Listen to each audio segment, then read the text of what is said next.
نہ جانے مسائل تو علماء سے پوچھیں، یہ حکم مبین ہے ہم کو رب سے ملا ہے، چلو پوچھے کیسے جیے زندگی کو، چلو پوچھ لے کس میں رب کی رضا ہے، کس میں رب کی رضا ہے۔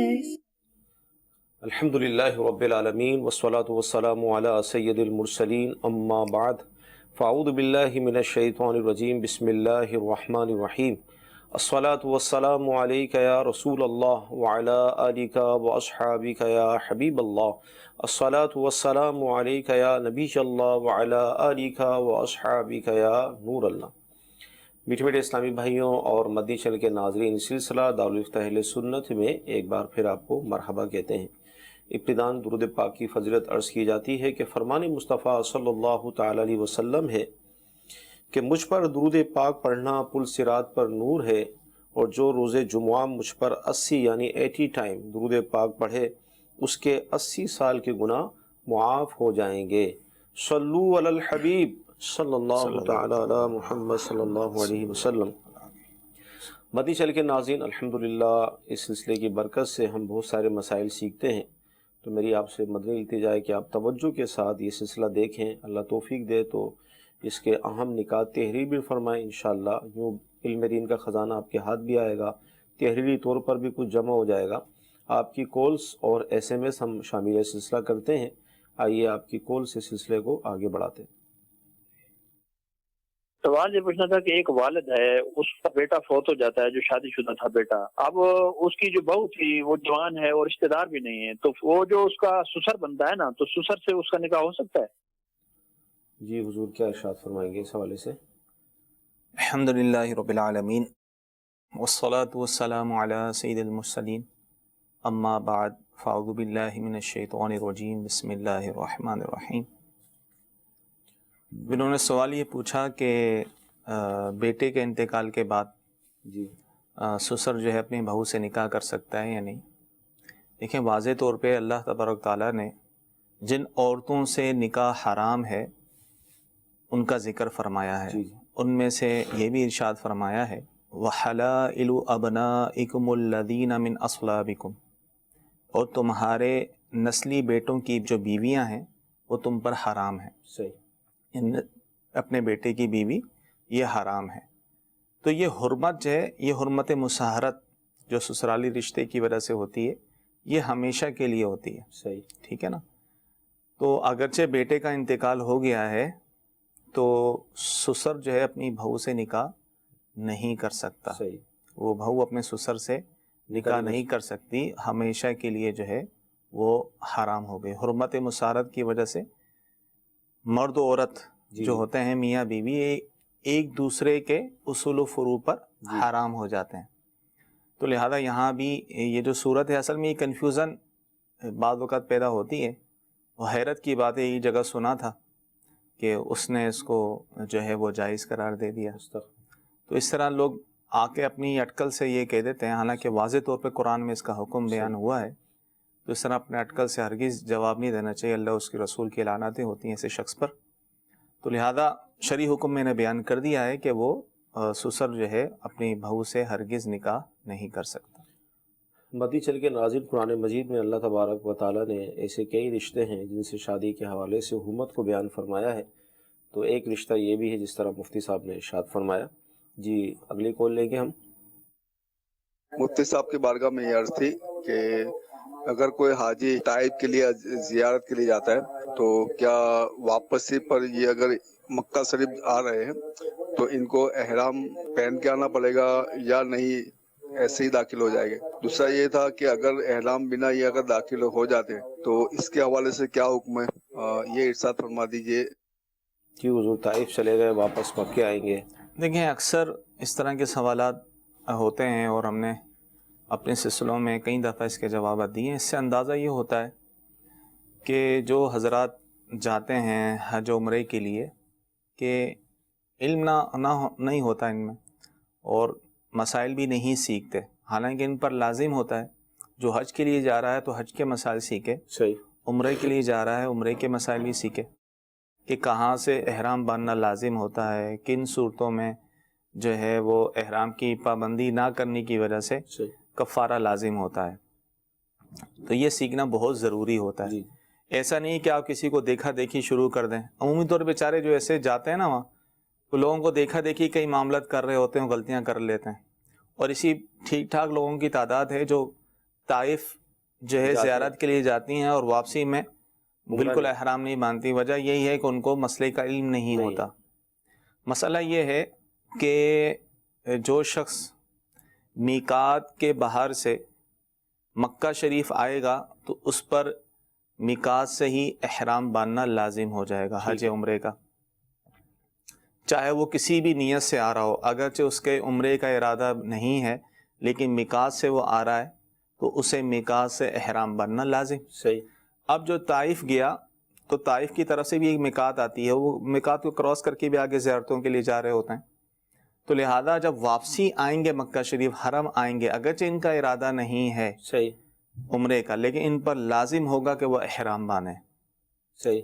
اگر انہوں نے احرام نہیں باندھا اور اسی طرح ہی مکہ شریف آ گئے حرم شریف میں تو گناہگار بھی ہوئے اور ان پر عمرہ لازم ہے، دم بھی لازم ہے۔ اب یہ چاہتے ہیں کہ یہ دم ان سے ساقط ہو جائے تو قریبی میقات، دوبارہ طائف چلے جائیں، قریب وہی پڑتی ہے، طائف کی میقات میں جا کر وہاں سے عمرے کا احرام باندھیں، نیت و تلبیہ کہیں اور وہاں سے احرام باندھتے ہوئے آئیں، عمرے کی ادائیگی کریں، تو اس طرح جو ان پر جو دم لازم ہوا تھا وہ ساقط ہو جائے گا۔ اگر وہ ایسا نہیں کرتے بلکہ وہیں سے ہی مسجد عائشہ وغیرہ سے احرام باندھ کے عمرہ کر لیتے ہیں، عمرہ تو ہو جائے گا لیکن جو ان پر دم لازم ہوا تھا میقات سے بغیر احرام گزرنے کی وجہ سے وہ دم بہر صورت انہیں دینا ہی ہوگا۔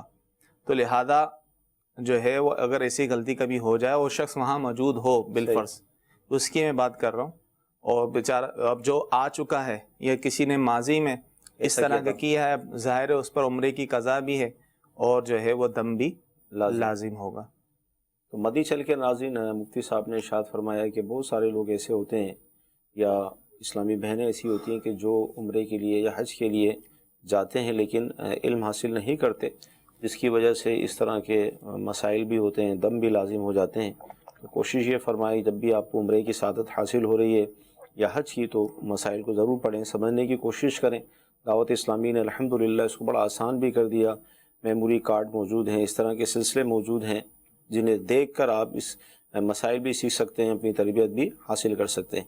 جی اگلی کال لیں گے ہم۔ یہ ارشاد فرما دیں، اگر ایسا شخص جس کا جو زکوٰۃ کا سال ہے وہ یکم ذی الحجہ کو دوپہر کو پورا ہو رہا ہو، تو اب جو اس کے پاس اس وقت رقم ہوگی کیا وہ سب رقم پر زکوٰۃ دے گا، یا 10 دن کے بعد جو اس نے قربانی کرنی ہے اپنے جانور کے لیے، پیسے اس نے خرچ کرنے ہیں، تو کیا اس کے لیے وہ ابھی سے پیسے نکال کر بقیہ پر زکوٰۃ دے، یا کل مال جو قربانی والے جانور کے پیسے ہیں وہ بھی ملا کر زکوٰۃ ادا کرے؟ جی حضور۔ دیکھیں ایسی صورت میں جس پر یکم ذی الحجہ کو زکوٰۃ فرض ہو رہی ہے، یعنی سال پورا ہو رہا ہے، تو اس پر کل رقم کی زکوٰۃ لازم ہوگی۔ ٹھیک ہے۔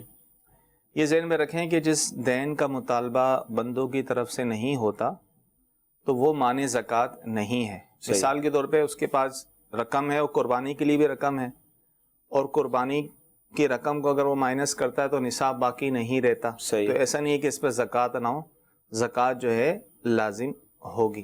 تو لہذا یہ کل رقم سے جو ہے وہ زکوٰۃ کی ادائیگی کریں گے۔ اچھا، میں مزید ان کے سوال میں تھوڑی سی ایڈیٹنگ یہ کر دوں کہ اگر یہ یکم ذی الحج سے پہلے یعنی 30 ذی القعدہ کو جانور لے لیتے ہیں اور اب یکم کو ان کا یہ سال پورا ہو رہا ہے، اب کیا فرمائیں گے؟ تو اس صورت میں جو ہے ان پر جو ہے زکوٰۃ لازم نہیں ہوگی، یعنی اس جانور پر تو زکوٰۃ لازم نہیں ہوگی، یعنی جو مال خرچ ہو گیا انڈرسٹوڈ ہے وہ مائنس ہی ہو جائے گا۔ البتہ یہ ہوگا خرچ ہونے سے مراد اس نے کوئی ایسا مال خریدا اس سے، جی تجارت کی غرض سے کہ میں اس کو بیچوں گا، یعنی جانور ہی خرید لیا کہ اس کو بھائی قربانی کی طرح ظاہر مسئلہ ہی چینج ہو جائے گا۔ ہاں، پھر وہ مال تجارت کی صورت میں آ جائے گا۔ جی اگلی کال لیں گے۔ مفتی صاحب کی بارگاہ میں عرض ہے کہ مفتی صاحب 40,000 کا جو پریمیم بانڈ ہے اس کے بارے میں کہا جاتا ہے کہ یہ سودی بانڈ ہے، تو اس کی مزید تفصیل ارشاد فرما دیں۔ جی کیا فرماتے ہیں؟ اب تو 40,000 والے بانڈ تقریباً یہی ہوتے جا رہے ہیں. سننے میں یہی آ رہا ہے کہ پرانے جو 40,000 والے بانڈ تھے وہ ختم کیے جا رہے ہیں. صحیح. اب پریمیم جو یہ بانڈ ہوتا ہے تو یہ رکھے جا رہے ہیں. تو یہ والا بانڈ جائز نہیں ہے. اس کی وجہ یہ ہے کہ اس میں اگر آپ کا انعام نکلے یا نہ نکلے، بہر صورت 3 یا 6 مہینے بعد آپ کو پروفٹ ملتا ہے، نفع ملتا ہے. تو یہ سود ہے، کیونکہ یہ 40,000 روپے گویا کہ ایک طرح کا قرض ہے، ہم جب چاہیں وصول کر سکتے ہیں. صحیح. ٹھیک ہے نا. تو قرض پر جو بھی نفع ملتا ہے، مشروط نفع، وہ سود ہوتا ہے. تو لہذا یہ والا پرائز بانڈ جو ہے جس میں نفع مل رہا ہے 3 یا 6 مہینے بعد، تو یہ جائز نہیں ہوگا.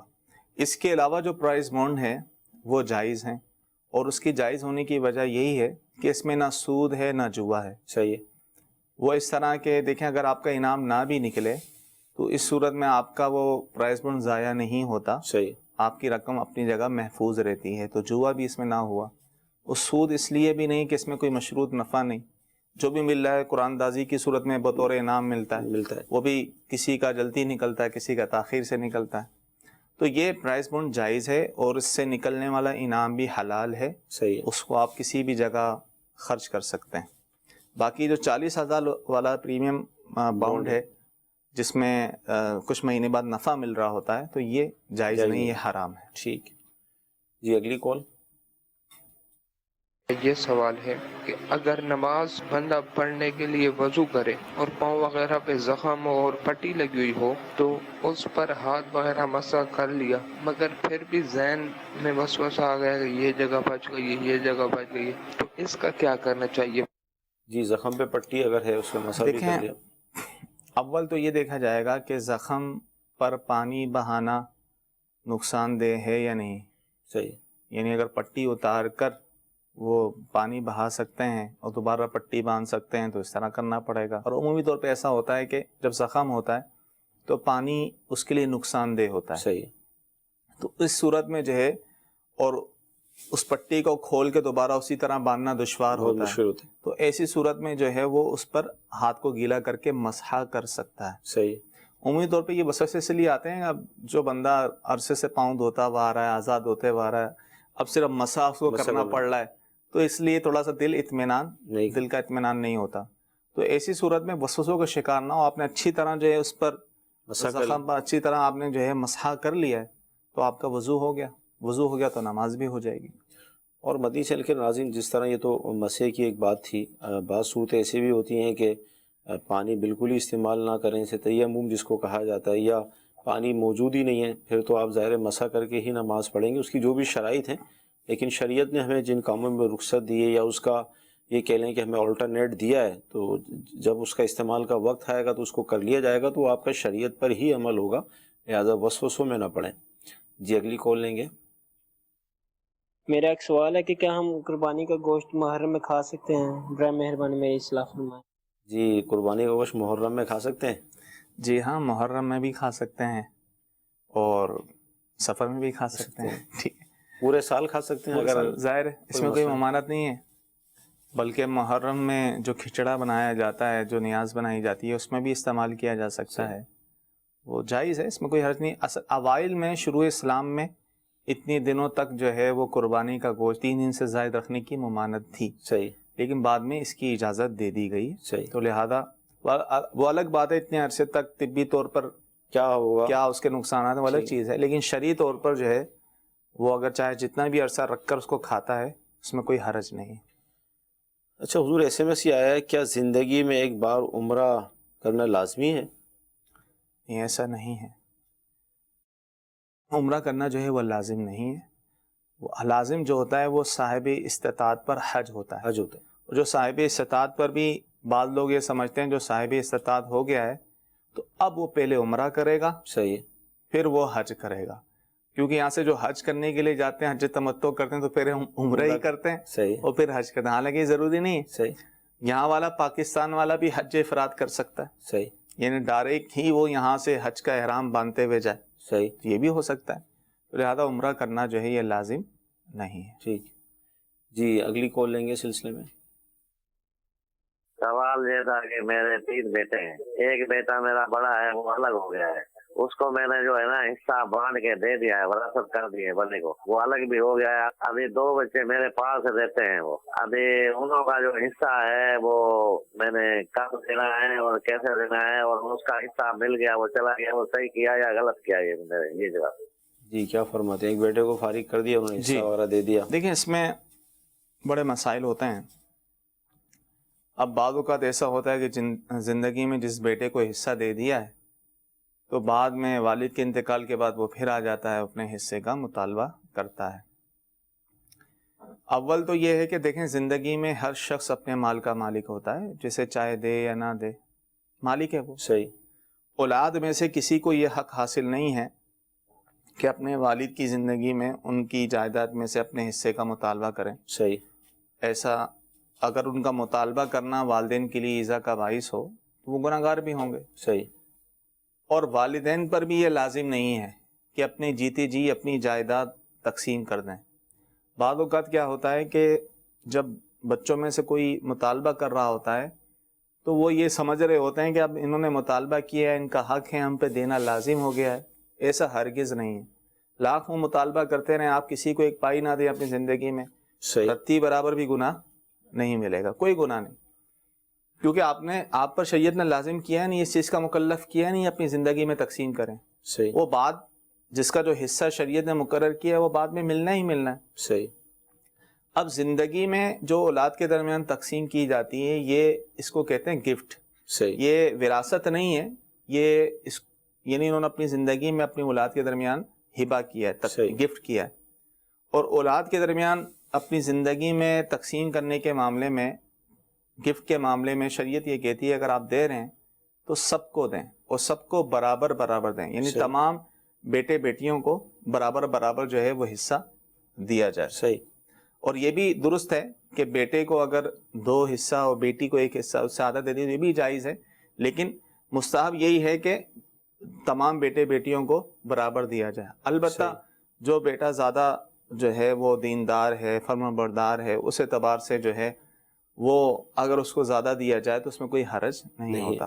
خیر ان کے سوال کی طرف آتے ہیں کہ انہوں نے اپنے ایک بیٹے کو تو دے دیا، صحیح ہے، اب دیتے ہوئے کیا انہوں نے کیا معاہدہ کیا ہے کیا نہیں کیا وہ الگ صورت ہے۔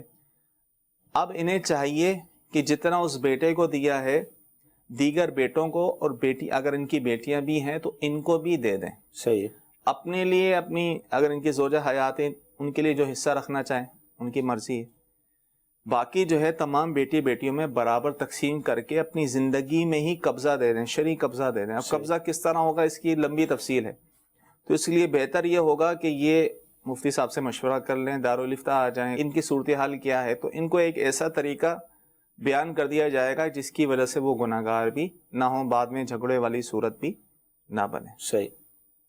وراثت کے حوالے سے یہ مطلب گفتگو ہماری چلی اور مفتی صاحب نے اس کو تفصیل سے بیان کر دیا کہ زندگی میں جو دیا جاتا ہے وہ تو گفٹ ہوتا ہے، اور وراثت تو انسان سے دنیا سے جانے کے بعد جاری ہوتی ہے، تو لہذا جو یہ ہمارے اسلامی بھائی تھے جنہوں نے کال کی وہ دارالافتاء اہل سنت میں رابطہ کر لیں۔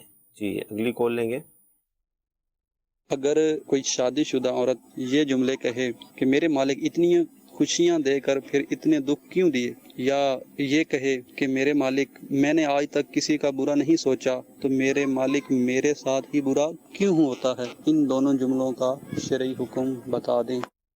کیا فرماتے ہیں؟ دیکھیں اگر تو یہ جملے اس نے اللہ تبارک تعالیٰ پر اعتراض کرتے ہوئے کہیں پھر تو ظاہر صریح کفر ہوگا، صحیح، کیونکہ اللہ تعالیٰ پر اعتراض کرنا کفر ہے، تو اس صورت میں ان پر توبہ اور تجدید ایمان بھی لازم ہوگا۔ شادی شدہ ہیں تو تجدید نکاح کا بھی حکم دیا جائے گا۔ ایسے جملے یقیناً یہی کہا جائے گا کہ بولنے سے اجتناب کرنا چاہیے، کیونکہ مفتی صاحب نے بتایا کہ اگر واقعی یہ نیت بھی تھی اور اعتراض کی بھی نیت تھی تو ظاہر ہے تو کفر ہو جائے گا، لہذا اس طرح کے جملے یعنی اللہ تبارک و تعالیٰ کی طرف کسی چیز کو جب منسوب کیا جائے یا پیارے آقا علیہ الصلوۃ والسلام کی طرف ہم کوئی جملہ یا کوئی چیز منسوب کر رہے ہیں تو سوچ سمجھ کے، کیونکہ ظاہر کفر میں پڑنے والے معاملات ہو جاتے ہیں۔ جی اگلی کال لیں گے۔ میں نے عرض یہ کی تھی کہ یہ پلاٹ ہم لے سکتے ہیں قسطوں وغیرہ پہ جو ملتے ہیں، ان کی اصل قیمت اور ہوتی ہے، اور جب وہ پڑ جاتی ہے اس میں قسطیں تو وہ زیادہ ہو جاتی ہیں۔ دیکھیں قسطوں پر کوئی بھی چیز آپ لیتے ہیں تو اس میں تو یہ فرق ہوتا ہی ہے۔ جی جی، آپ نقد لیں گے تو اس کی قیمت اور ہوتی ہے، وہ تھوڑا سا کم ہوتی ہے، قسطوں پہ لیں گے تو قیمت بڑھ جاتی ہے۔ دونوں صورتوں میں قیمت تو اسی چیز کی ہے نا، بس یہ ہے کہ خریدنے سے پہلے آپ یہ تعین کر لیں کہ آپ نقد لے رہے ہیں یا ادھار لے رہے ہیں۔ صحیح۔ اگر آپ ادھار لے رہے ہیں یہ طے ہو گیا کتنی مدت تک ہوگی اس کی ادائیگی، ہر مہینے کیا قسطیں ہوں گی، تو یہاں تک معاملہ صحیح درست ہے۔ عمومی طور پہ ایسا ہوتا ہے کہ قسطوں والی چیزوں پر، خاص کر پلاٹ میں بھی ایسا ہوتا ہے کہ پلینٹی والی صورت ہوتی ہے کہ اگر آپ نے مخصوص تاریخ، مخصوص مدت تک جو ہے آپ نے قسط ادا نہ کی تو جرمانہ لگاتے ہیں۔ صحیح۔ تو یہ شرعی طور پہ جائز نہیں ہے۔ ان شرائط کے تحت اگر معاہدہ کیا جائے گا تو جائز نہیں ہوگا، جائز نہیں۔ تو لہذا معاہدہ کرنے سے پہلے دیکھ لیا جائے شرائط کو بھی۔ صحیح۔ قسطوں پہ لینے کی وجہ سے چیز کو ناجائز نہیں کہا جاتا، صحیح، بلکہ شرائط، ناجائز شرط کی وجہ سے کہا جاتا ہے۔ قسطوں پہ آپ نے لے لیا، قیمت اگرچہ قسطوں کی وجہ سے بڑھ گئی ہے، متعین کر لیا کب تک ادائیگی ہوگی، یہاں تک معاملہ درست ہے، اور کوئی خرابی نہ ہو، علاوہ قرضہ جیسے وہ سود پر قرض وغیرہ کا بھی معاملہ ہوتا ہے، وہ اس طرح کی کوئی چیز نہ ہو، تو یہ کر لیا۔ پھر آپ کو جو ایگریمنٹ آپ کریں گے تو ایگریمنٹ اگر آپ خود نہیں پڑھ سکتے کسی سے پڑھوا دیں، صحیح ہے، اور پوچھ لیں، علماء سے رابطہ کر لیں کہ یہ ان کا ایگریمنٹ ہے، ان شرائط کے تحت میں معاہدہ کر سکتا ہوں یا نہیں۔ اور عمومی طور پہ ایگریمنٹ میں یہ شرط ہوتی ہی ہوتی ہے کہ پلینٹی کی شرط، جرمانے کی شرط، اگر یہ شرط ہو تو پھر لینا جائز نہیں ہوگا۔ تو مدنی چینل کے ناظرین، قسطوں پہ جو سامان لیا جاتا ہے تو بہتر یہی ہے کہ آپ اس سے اس کا ایک فارم یا جو بھی وہ پیش کرتے ہیں اس کو مفتی صاحب کو دکھائیں، اور پھر اس کے بعد ہی یہ سارا سودا کیا جائے، ورنہ بعض اوقات اس کے اندر جو شرائط ہوتی ہیں اس میں ناجائز شرطیں بھی ہوتی ہیں جس سے سودا آپ کو ہوگا ہی نہیں۔ جی اگلی کال لے لیں۔ مفتی صاحب سے سوال یہ ہے، اس طرح کی اسکیم 1500 ممبر ہوں گے اور وہ ہر مہینے 300 روپے دیں گے، اور سال تک کی اسکیم ہوگی، یعنی کہ ہر ممبر سال کے 3600 روپے دے گا، اور پھر 1 سال بعد سب کو انعام دیے جائیں گے۔ لیکن اس طرح کے پہلے 150 ممبروں کو پرچیاں اٹھائی جائیں گی، انہوں نے کوئی چھوٹی سی چیز 400-500 والی جیسے ہاٹ پاٹ دے دیا جائے گا، پھر 150 ممبروں کو اس سے بڑی، پھر بڑی، اور آخر میں چھٹی۔ تو کیا اس طرح سے یہ اسکیم جائز ہے یا نہیں؟ اور جو اس کی رقم جمع کرے اس میں کسی بھی طرح معاون ہو، اس کا کیا حکم ہوگا؟ جی یہ نئی لیکن چیز جو ہے۔ صورتحال انہوں نے بیان کی ہے کہ قسطیں جمع ہوں گی، تو جب قسطیں مکمل ہوں گی تو قرآن دازی ہوگی۔ صحیح۔ قرآن دازی میں جس کی جو چیز نکلے گی اس کو دے دی جائے گی، چاہے وہ جتنے پیسے اس نے جمع کیے اس کے برابر ہو، کم ہو یا زیادہ ہو۔ تو اگر جو صورتحال انہوں نے جتنی بیان کی ہے اس کے مطابق تو یہ ناجائز ہے۔ صحیح۔ تو لہذا اس میں جو بھی معاون بنے گا پیسے لینے کے اعتبار سے، دینے کے اعتبار سے، تو وہ گناہ گار ہوگا، تو توبہ لازم ہوگی۔ تو اگر کوئی اس میں ملوث ہو گیا تو اسے چاہیے کہ اس سے پیچھے ہٹ جائے، صحیح، اور اپنی رقم واپس لے لے۔ جی اگلی کال۔ پاس ایک بات پوچھنی تھی، بچے، چھوٹے بچے پر نماز کتنی عمر سے فرض ہوتی ہے؟ جی بچوں پہ نماز کب فرض ہوتی ہے؟ دیکھیں نماز تو ہر مکلف یعنی عاقل بالغ پر فرض ہوتی ہے۔ صحیح۔ تو جو نابالغ ہے اس پر نماز فرض تو نہیں، لیکن جب بچہ 7 سال کا ہو جائے، حدیث پاک میں ہے کہ جب مفہوم ہے کہ جب تمہارے بچے 7 سال کے ہو جائیں تو انہیں نماز کا حکم دو۔ صحیح۔ 10 سال کے ہو جائیں تو مار کر پڑھاؤ۔ صحیح۔ یعنی 7 سال کا بچہ ہو جائے تو والدین پر لازم ہوتا ہے کہ اسے نماز سکھائیں۔ صحیح۔ ٹھیک ہے، اور جب نماز پڑھنا سکھائیں جب 10 سال کا ہو جائے، اگرچہ اس پر ابھی فرض نہیں ہوئی، لیکن عادت تو ڈالنی ہے نا اس کی۔ صحیح۔ 10 سال کا ہو جائے، اب نماز پڑھنے میں سستی کرتا ہے، نہیں پڑھتا، تو شریعت نے اجازت دی ہے سختی کر کے جو ہے آپ اس کو پڑھائیں۔ صحیح۔ اگر والدین اس میں کوتاہی کریں گے تو والدین گناہ گار ہوں گے۔ عمومی طور پہ دیکھا ہے کہ والدین اس معاملے میں بالکل کوتاہی کرتے ہیں، بچے اچھے خاصے 10 سال سے بھی بڑے ہو جاتے ہیں، نماز کی کوئی پرواہ نہیں ہوتی، نہ والدین ان کو تلقین کرتے ہیں نہ حکم کرتے ہیں، تو اس صورت میں وہ گناہ گار ہوں گے۔ لہذا حکم یہ ہے کہ 7 سال کا ہو گیا بچہ یا بچی، اسے نماز پڑھنا سکھایا جائے۔ 10 سال کا ہو جائے تو سختی کی جائے اگر نہیں پڑھتا تو.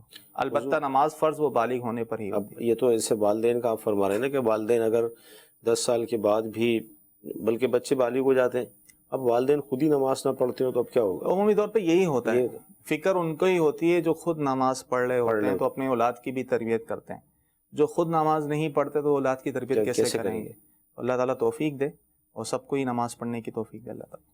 تو مدی چل کے ناظرین، ہمارے محلوں میں اللہ تعالیٰ کی رحمت ہے کہ مسجدیں ہیں. دعوت اسلامی کی تو باقاعدہ ایک مجلس ہے جو جگہ جگہ مسجدیں بنا رہی ہے، اور یہ تو بہت بڑی نعمت ہے کہ محلے میں مسجد ہو. اور کتنا محروم ہوگا وہ شخص کہ جس کے گھر کے 2 قدم کے فاصلے پہ مسجد ہو، جب بھی وہ نماز نہ پڑھتا ہو. تو خیر، نماز پڑھنے کی عادت بنائیے. اللہ تعالیٰ نے اس کو ہم پر فرض کیا ہے، اور جو ایک وقت کی نماز جان بوجھ کر چھوڑ دیتا ہے، ہزاروں برس جہنم میں جلنے کا وہ مستحق ہوتا ہے. اللہ تعالیٰ ہمیں اپنا حقیقی خوف عطا فرمائے کہ ہم سچے پکے نمازی بنیں. والدین نمازی ہوں گے تو انشاءاللہ تعالیٰ وہ اپنے بچوں کو بھی ترغیب دلائیں گے. اور ظاہر اس طرح کے سوالات وہی لوگ کرتے ہیں جو خود نماز پڑھ رہے ہوتے ہیں. لہذا گھر میں ایک کہتے ہیں نا دینی ماحول، مدنی ماحول بنائیے تاکہ اللہ تعالیٰ کی رحمتیں اور برکتیں نازل ہوں. جی اگلی کال لیں گے. مفتی صاحب کی بارگاہ میں عرض ہے کہ اگر ایک مکان کسی کی بیوی کے ملک ہو تو بیوی فوت ہو جائے تو اس کے بعد اس کے شوہر کو اور بچوں کو کس تناسب کے ساتھ یہ مطلب ہے کہ مکان کا جو ہے حصہ دیا جائے گا؟ جی کیا فرماتے ہیں؟ دیکھیں، سوال میں جتنا سوال ہے اس کے مطابق ہی جواب دیا جائے گا، لیکن ظاہر ہے وراثت کے معاملات صرف اس طرح کی کال کے جواب پر نہیں دیے جا سکتے، کیونکہ اس میں تفصیل ہے. اب بیوی کا انتقال ہوا تو کب ہوا، وارث کون ہوتا ہے، انتقال کے وقت دیکھا جائے گا. صحیح. اگر بیوی کے انتقال کے وقت اس کے والدین بھی زندہ تھے تو اس کا بھی حصہ ہوگا. صحیح. ٹھیک ہے. خیر، انہوں نے تناسب کا پوچھا ہے، تو مرنے والی عورت کی اولاد ہو تو شوہر کو 1/4 حصہ ملتا ہے، 1/4. صحیح. اگر اولاد نہ ہو تو شوہر کو نصف حصہ ملتا ہے، یعنی بیوی کے مال کا نصف حصہ، آدھا حصہ شوہر کا ہوگا. تو لہذا انہوں نے کہا بچے بھی ہیں اور وہ بھی ہے، تو لہذا 1/4 حصہ جو ہوگا وہ شوہر کا ہوگا. اور اگر خاتون مرحومہ کے والدین میں سے کوئی زندہ ہیں یا دونوں زندہ ہیں تو والدین کو 1/6 حصہ دیا جائے گا. باقی اولاد میں تقسیم ہوگا تو اس طرح کے بیٹے کو 2 حصے دیے جائیں گے، بیٹی کو 1 حصہ دیا جائے گا. اب یہ ایک تناسب بتایا گیا ہے. صحیح. اب ان کی کیا صورتحال ہے جب سوال مکمل ہوگا، اگر واقعی کوئی اس پر فتویٰ لینا چاہتے ہیں تو دارالفتاء میں رابطہ کریں، انشاءاللہ تحریر صورت میں تفصیل کے ساتھ فتویٰ دے دیا جائے گا. ٹھیک ہے. جی اگلی کال. مفتی صاحب سے میرا سوال ہے کہ نماز شروع کرنے سے پہلے باوضو ہونے کا پکا یقین تھا، اور جو ہی نماز کا سلام پھیرا تو شک پڑ گیا کہ پتہ نہیں وضو ہے کہ نہیں ہے، تو اب نماز کا کیا حکم ہوگا؟ کیا فرماتے ہیں؟ اس صورت میں جو ہے نماز ہو جائے گی. صحیح. شک کی بنا پر جو ہے وہ یہ حکم نہیں دیا جائے. وضو ہونے کا یقین اور بعد میں ہو گیا شک، جی تو شک کی بنا پر وضو ٹوٹنے کا حکم نہیں دیا جائے گا، تو لہذا نماز بھی ہو گئی. جی اگلی کال. کیونکہ یہ جو انشورنس کرتے ہیں، یہ انشورنس جو ہوتی ہے اس کے اوپر جو یہ پیسے لگاتے ہیں، سال کے بعد 10,000 اتنی سال بھرتے ہیں، یا اس کے بعد پھر یہ 20 سال کے بعد یا 18 سال کے بعد یہ جو اوپر پیسے ملتے ہیں، یہ کیا اس کے لیے آپ بتائیں گے کہ یہ جائز ہے یا ناجائز ہے؟ کیا فرماتے ہیں؟ انشورنس کروانا جائز نہیں ہے، حرام ہے، اور اس پر جو نفع ملتا ہے وہ سود ہے. ٹھیک ہے. ٹھیک ہے نا. تو لہذا انہوں نے سوال یہی پوچھا کہ 10 سال بعد 20 سال بعد اس پر نفع ملتا ہے تو یہ سود کے حکم میں.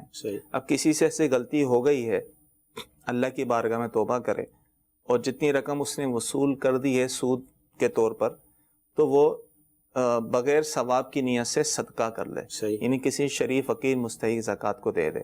اور جو انشورنس میں ملوث ہو چکے ہیں انہیں چاہیے کہ اس کو ختم کریں. صحیح. کوئی بھی ایسی صورت نکالیں کہ اس کو برقرار نہ رکھیں، اس کو ختم کر دیا جائے کہ انشورنس کروانا جائز نہیں، حرام ہے. انشورنس کے حوالے سے پتہ چلا یہ حرام ہے، لہٰذا اس سے بچنے کی کوشش کیجیے. جی اگلی کال لیں گے.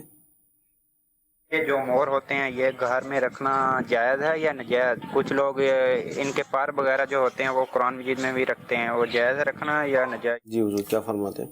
دیکھیں، مور حلال پرندہ ہے، ٹھیک ہے، حلال جانور ہے، گھر میں اس کو رکھ سکتے ہیں، پال سکتے ہیں، اس میں کوئی حرج نہیں ہے، اور اس کے جو پر ہیں عمومی طور کے ویسے ہی قرآن پاک پہ رکھ دیے جاتے ہیں، تو اس طرح نہ رکھا جائے. صحیح. ہاں اگر کوئی نشانی کے طور پر اس کو رکھ رہا ہے تو اس میں کوئی حرج نہیں. ٹھیک. جی اگلی کال. میرا مفتی صاحب سے سوال ہے کہ یہ جو انگوٹھیاں وغیرہ چاندی کی انگوٹھیاں ہیں مرد کو کتنی جائز ہے؟ چاندی کی انگوٹھی، دیکھیں مرد کے لیے چاندی کی صرف ایک انگوٹھی جائز ہے، ایک سے زیادہ پہننا جائز نہیں.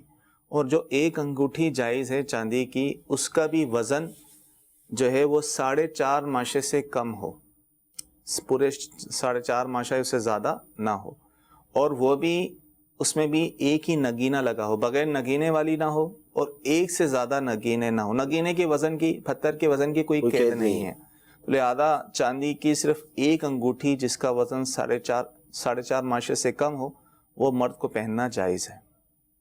جی انگوٹھی کے حوالے سے پتہ چلا کہ مرد کے لیے جو انگوٹھی چاندی کی جائز ہے اس کا وزن کتنا ہو، نگینے کے حوالے سے بھی بتایا گیا. جی اگلی کال. امام صاحب جماعت کرا رہے ہیں، وہ نا ابھی اللہ لمن حمد ہے جو بلند آواز سے کہنا ہے، وہ اس نے بلند آواز سے اللہ اکبر کہہ دیا ہے، اس کے بعد سجدہ سہو نہیں کرایا، کیا نماز ہوگی کہ دوبارہ پڑھے؟ جی کیا فرماتے ہیں؟